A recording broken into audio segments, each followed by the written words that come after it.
తెలంగాణ రాష్ట్ర ప్రభుత్వం బడ్జెట్ ప్రవేశపెట్టిన తర్వాత మన మత్స్యశాఖకు ఎంత బడ్జెట్ కేటాయించింది అనేది నేను నెక్స్ట్ డే పేపర్లో ఒక వార్త చూడడం జరిగింది.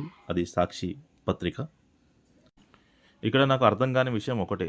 గత సంవత్సరం 2024-25వ సంవత్సరంలో అంటే కాంగ్రెస్ ప్రభుత్వం అధికారంలోకి వచ్చిన తర్వాత మత్స్యశాఖలో చేప పిల్లల కోసం ఖర్చు పెట్టిన అమౌంట్ 19 కోట్ల రూపాయలు మాత్రమే అని చెప్పి శాసన మండలిలో చర్చకు రావడం జరిగింది.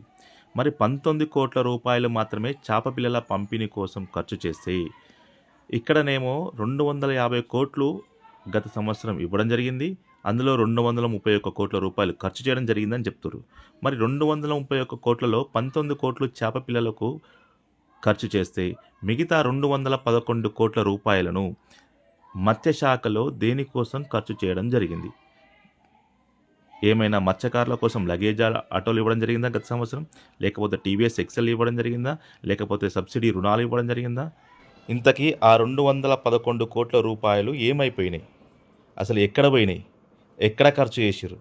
దానికి సంబంధించిన వివరాలు కానీ ఎవరైనా మత్స్యశాఖకు సంబంధించిన అధికారులకు కానీ, కమిషనర్కి కానీ, డిఎఫ్ఓలకు కానీ, లేకపోతే మత్స్యశాఖకు ఎట్లా మంత్రి లేడు, ఆ శాఖ మొత్తం కూడా ముఖ్యమంత్రి గారి దగ్గరే ఉంది. కాబట్టి మీలో ఎవరైనా కానీ ఈ 250 కోట్లలో 19 కోట్ల రూపాయలను చేప పిల్లలకు ఖర్చు చేస్తే మిగతా 211 కోట్ల రూపాయలను ఎక్కడ ఖర్చు చేయడం జరిగింది? జర వివరాలు తెలియజేయగలరని కోరుకుంటున్నాము. మీ పండుగ బాలు ముదిరాజ్, తెలంగాణ ముదిరాజ్ మహాసభ రాష్ట్ర యువత అధ్యక్షులు. Thank you.